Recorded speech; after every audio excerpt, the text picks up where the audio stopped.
Hi, Marlene. Hello, so nice to connect.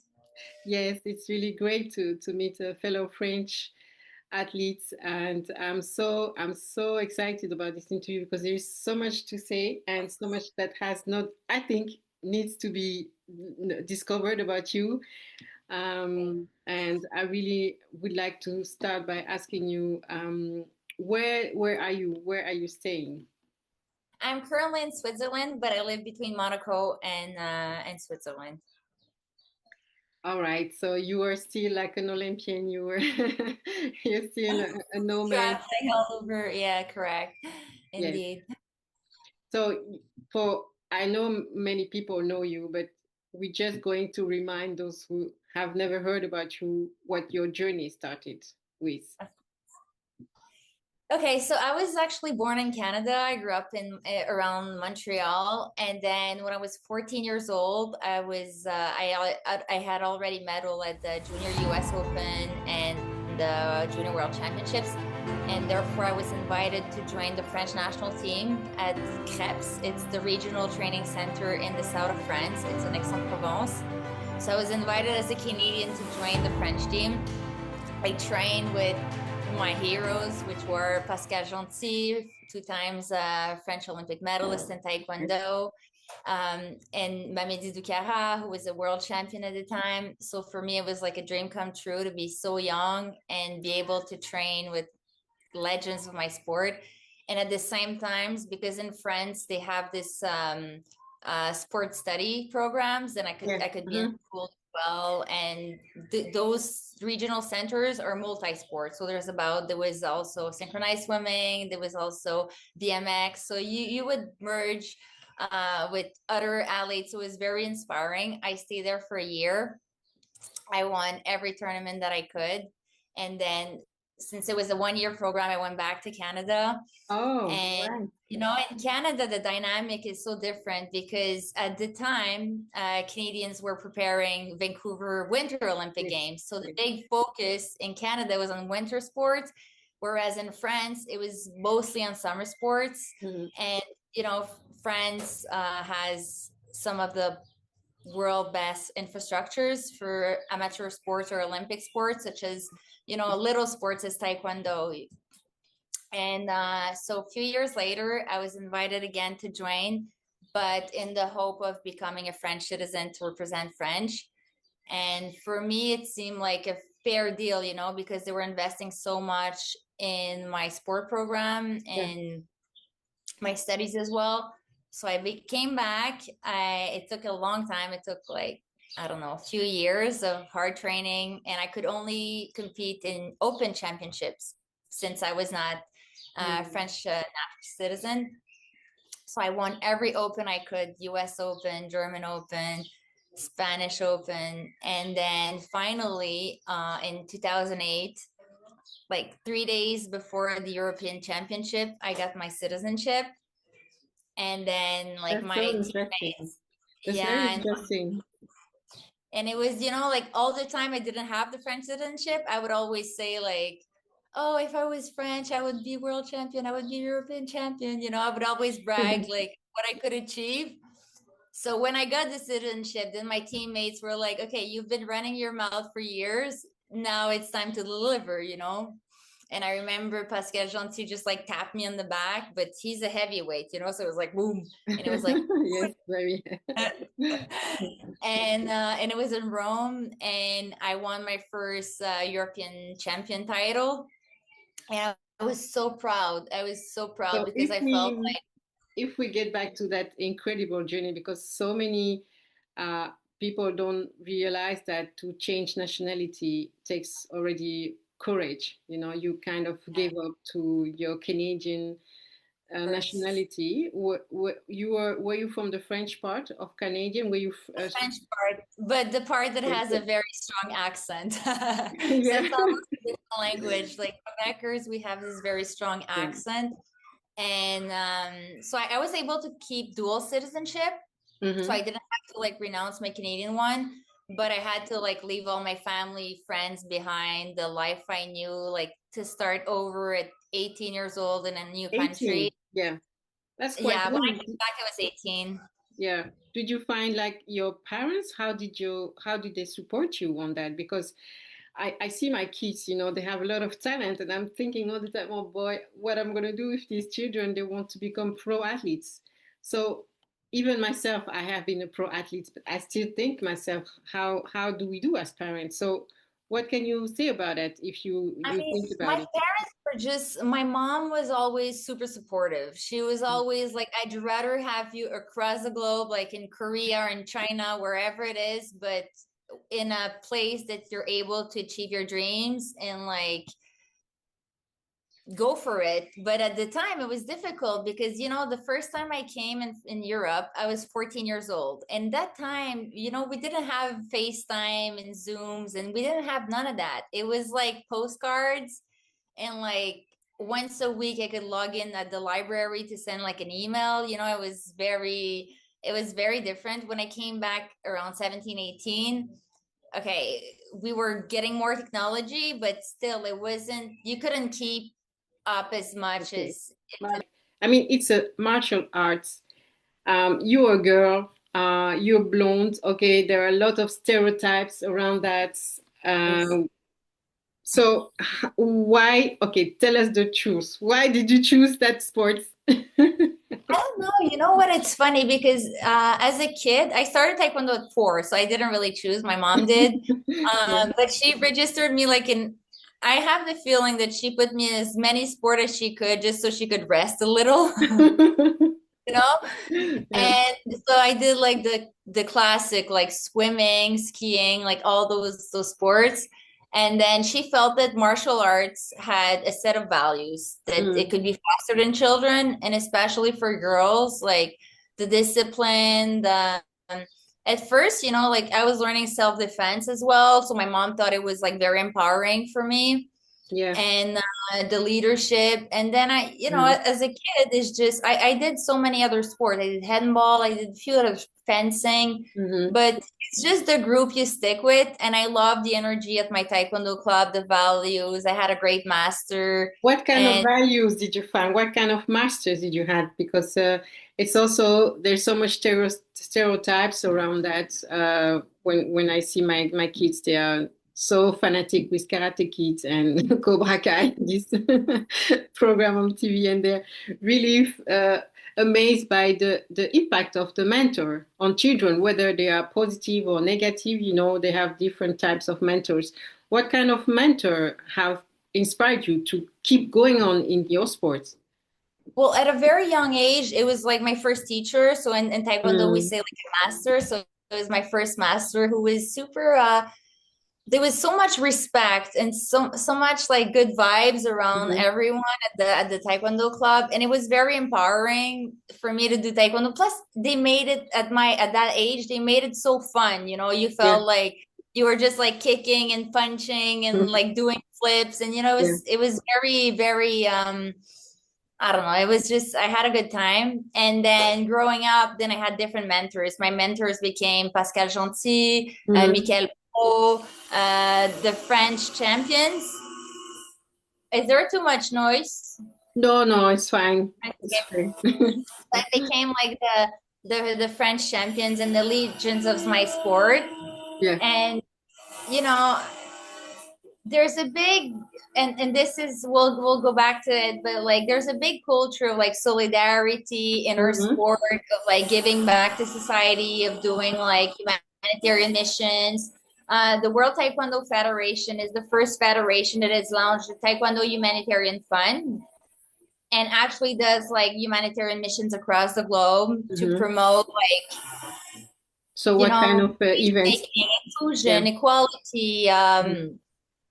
and all those values are very important to like our sports. So the group of people and the athletes, we embrace those values, Yes. and this It's has led me post Olympic yes. career to Yes. get involved in the It started already from the very young age, that commitment. It's just that sport was like your training for what you were doing today. Can you just get us back to that? You were binational, so you changed yeah nationality. You became French, yeah and this was a process that you decided to do, or France invited you to do so? Because Correct. I think you have also um, experienced that you also wanted to go back home and represent your own country. So, Yeah. what was the experience in these two events, let's say? So in 2008, I get the French citizenship. A few days later, I win my first European title. And then for me, it's like, it's a dream come true because I can finally like focus on the next Olympics, which were London 2012. So for like the 4 following years, I won every single open tournament. I medaled at the Worlds. I won the Universiade Games, Yeah. a second European title. I reached the number one world ranking in my weight division, which was Wow. 57 kilos. And then I finally qualified for the Olympics.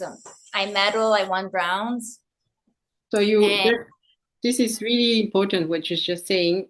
I'm not forgetting what we're going, but you explained that before you get to the Olympics, you had all these steps that kind of climbing up the ladder to of being course, a leader, right?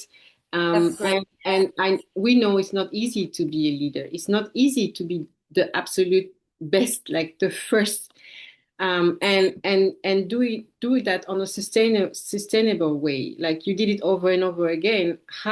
What was your game plan? Like how did you figure out? Because there is so much to say here. How did you do that? but it's like, okay, so first you train like 5, 6 hours a day, but that's not only it because Yeah. I feel that in opposition sport, all the girls international train 5, 6 hours a day, and we're Yes. pretty much all at the same physical level, at the Yeah. same technical level. So what really makes the difference is like your train of thought, your mindset, your mental, especially in fighting sport for girls. Like Mm. I think it's like half, like 50% of the outcome is just mentally how you feel walking in the ring. Like And how did you feel? Did you have a special training? Like you became like psycho, you changed mindset? no, I didn't get psycho, but I was so passionate and I love what I did so much. And I love to fight and I love like the strategy and I love like fighting like you play chess, like trying Mm. to Okay. trick different moves and like play with the opponent and like try to find the perfect timing because it all Mm. comes down to timing. Like, you can't predict a knockout. And if you don't Mm. like the girl and you're trying to go for a knockout, your head is focused on like the future, like on the outcome and not the moment, and it never works out. So it's all about like staying so focused in the moment and like abstracting everything else. Like the time doesn't matter, the sport doesn't matter. It's just like the moment and trying to find the perfect timing. And like, so she comes in and do boom, headshot, or like it's just about like playing with your opponent and getting the perfect kicks. So no, I didn't really feel pressure. Even at the Olympics, I was just so happy to be there. And especially like in a sport like Taekwondo, or world championships are not broadcasted on TV.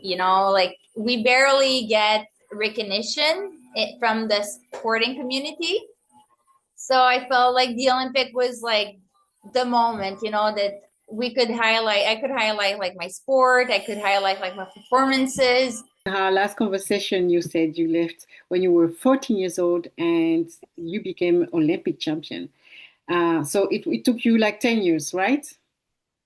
It's a long process. Yeah, about 10 years, 10, 11 years. I mean, it's such a long process. And I mean, if you calculate 10 years from when I became a high level athlete in France at 14, but Yes. I started Taekwondo at 4 years old. So becoming an Olympian and a medalist, it's a life journey. It's a life journey, and many people don't realize that it's not a fast track. It's not something that you can accomplish. But how did you do to be able to do that? And that's every Olympian question.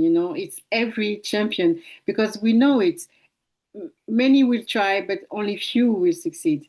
And so, what did you do really, like specifically to keep this mindset of I'm gonna make it? Well, in Taekwondo, I mean, you literally have to fight your way. I mean, it's a fighting sport, it's a combat sport. You have to fight, and you also need so much resilience because you go through injuries, hardship, defeats. But I think what set me apart is the fact that I had this faculty of always wanting to like self-improve and always like question myself, always try to challenge myself. Like every second of training, I would try to learn from like every single mistake I made and just being like honest with myself. Like whenever I would lose a fight, Yeah. I wouldn't blame referees. I wouldn't blame like anyone else. I would just like look at which areas I could improve, my timing, my strategy, my technique, and also thirdly, I would say that in a position sport, in a combat sport, especially for women, I think the mental aspect is so much important. I mean, you really need to have that confidence, but at the same time, you need like emotional stability because if you get in the ring and you're very emotional, yes, you'll be like motivated, but you'll make so many mistakes. You just have to be so focused in the moment to seize timing and almost learn to fight like you play chess, Yes, being but strategic with every move. yes, like specific patterns and Right. tuning around these patterns and be able to own them and just play with it. But what was the process? Because I can imagine it was gradually, right? Can you explain maybe the day you realized that, oh, I have to change this, otherwise I'm never gonna make it? Well, I was already performing quite well in juniors. I medal at Junior Worlds and I won like the Junior US Open. So I was already confident like on the international scene from a very young age. But I mean, in Taekwondo, you will all everybody, even the best of us, we all lose fights at times, you know? And you just have to, like I said, really have the faculty to just say, okay, what can I improve? Like Yeah. in the beginning or as a junior, I was super confident. I was so motivated. I was so driven. I would get in the ring and I would just kick, kick, kick, kick. I would just like attack, attack, attack because that was like my way of like translating motivation on the ring. Yes. And I was being so predictable. So I would lose fights because the girls would just Oh, counter me because they would fight more strategically. So then I had to learn, okay, being motivated doesn't mean you attack. It just means you have to be focused in the moment. And like I would get in that like bubble when I was in the ring and I wouldn't care about the score. I wouldn't care about the time because I always thought like the score and the time is irrelevant. If I'm focused and in the moment I'm doing the best I can, it doesn't matter what the score is. I'll just improve it, you know? it's very precious information because so many high performers they are focusing on the outcome, and Right. really thinking which point I'm going to mark, where I'm going to make that point, and also like you have a direct opponent who also is going to attack you constantly, and that's the biggest challenge for many people, how they're going to be able to perform at the highest level, even though or despite of having someone constantly aggressing them. So this is really interesting. So you said you went from being more a defense person, offense person to more strategically thinking, right? But Right. really keeping your game to the highest level. What did you do to keep your game to the highest level? What kind of like physical training, mental Training. training? I just want to rebound on something you said. You mentioned about the outcome, sorry. Yes, But you know, I feel that if you focus on the outcome, it's the biggest distraction ever, you know, traction. because Yes, yes. it's the outcome, thinking about the outcome while fighting is the biggest distraction ever. Mm. And I think the only way to perform is not being focused about the past, not being focused about the future, the outcome, but just being like 100,000% present in the moment and just like playing with your opponent to find like the perfect timing.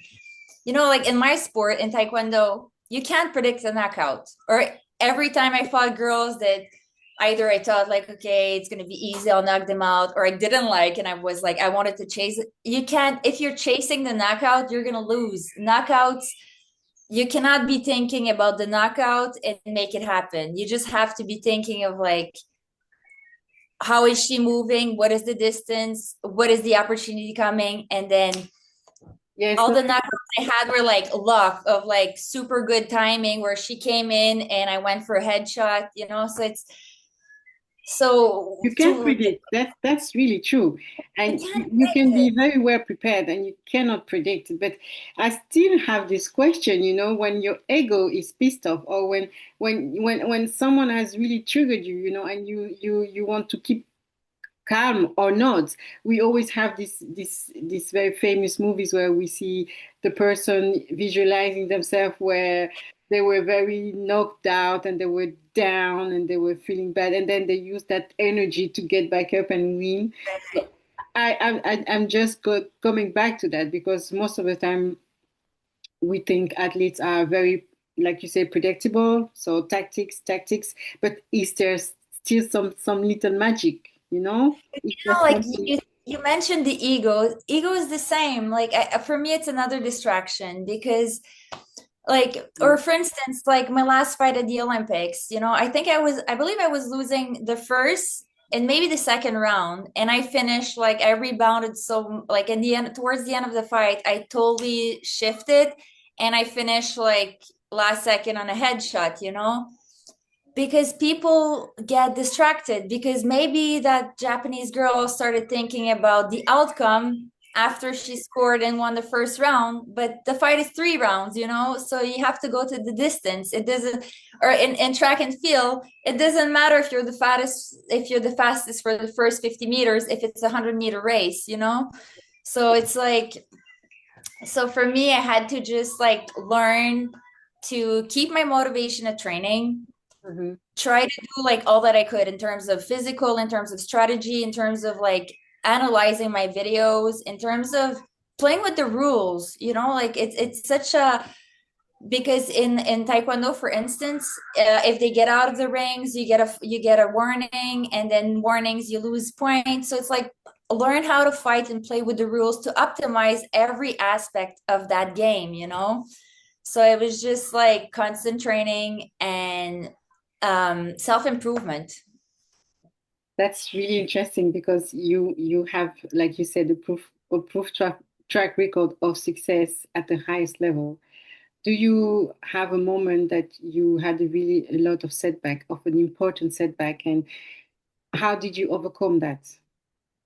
Well, I think for me, the most difficult setbacks were injuries because, yes, I had setbacks losing fights, but I always try to make the best out of it. And some of the fights I lost actually helped me pointed out aspects of my fighting style that then I worked on and allowed me to even perform better later on. So not necessarily the defeat, but the injuries. Injuries for an athlete, they're so devastating, but we try to control every single part of our journey. And when you're injured, I mean, it's your body is the boss, and you just can't. It's time, it's healing. So I think for me that was the most difficult part. Luckily I didn't have too many like major injuries. I had like broken arms, but like I had a broken arm, so I lost the season. I went back to training. The doctor cleared me. I blocked a kick and it broke again, So I was Oh, yes, so, but it happens. So dealing with this was very difficult. But then I used that time to improve myself on the academia level yes, and focus more on like my degrees, my diplomas, my schooling, and other parts as well, like the how I could fight more strategically. So it's just you always need to find ways around everything. yes. That's so interesting. You were mentioning that you took some time to also study and graduate. Was that so important for you? And what did you graduated with? Oh, I did so many diplomas. I have a bachelor's degree in journalism that I took while I was at the INSEP, the National Training Center in France, and then I took sport management degree, and then I earned an MBA at the International University of Monaco later on. But for me, going to school at the same time as training is just a balance. I mean, you need to balance your mind and body. It's just it makes it more healthy, and also it gives you more opportunities for later on in your post career. And it's just, I think that drive of always like being in sport has taught me to always like improve myself and take steps toward like improving and progressing. And I just feel that I want to apply the same goals and ambition in my professional life, in my academic career. So it's like, You took also your passion for sports and giving back to sports. You explained about your how you inspired two Olympians who became Olympic champions, and today you are still doing the same. How do you feel like being off track? Let's say, is it the same kind of energy? How do you what's your why today? I think there's, I mean, I think giving back and solidarity is the essence of martial arts, and especially in Taekwondo. I mean, Taekwondo fosters so much about good values, whether it's like discipline, respect, but solidarity, friendship, it's a very big part of how I was like raised and how like what the sport taught me. And also when I was standing on the Olympic podium, I felt so blessed to have the opportunity to realize my dream. And I kept thinking, wow, this feeling is so amazing. I wish every child in the world could one day experience um, making their dreams come true. It doesn't have to be Olympics, it doesn't have to be sport, but Mhm. just for them to have the opportunity to have like a passion and to have means to do so. So that's why after the my Olympic medal, I went to West Africa to create launch a foundation and help in terms of I've built social libraries because I thought education was still a big component and a big part of it. And I've tried as much as I could to contribute to development of sports, and that's how I met two athletes prodigy, Cheikh Cissé and Ruud Babi, and I believed in them. I met them, they were 18 and 19, and as soon as I saw them, we were in a suburb of Abidjan, the capital of Ivory Coast. And I mean, they were training in very modest conditions, like, I mean, no safe water access, no equipment, very strict minimum. But they had so much courage, so much passion. And when I saw them, I thought they could be Olympic champion. And when I started telling people around, like, wow, those athletes have the potential to become Olympic champion, no one took me seriously because Ivory Coast at the time had never won a gold Olympic medal in any sport in their history.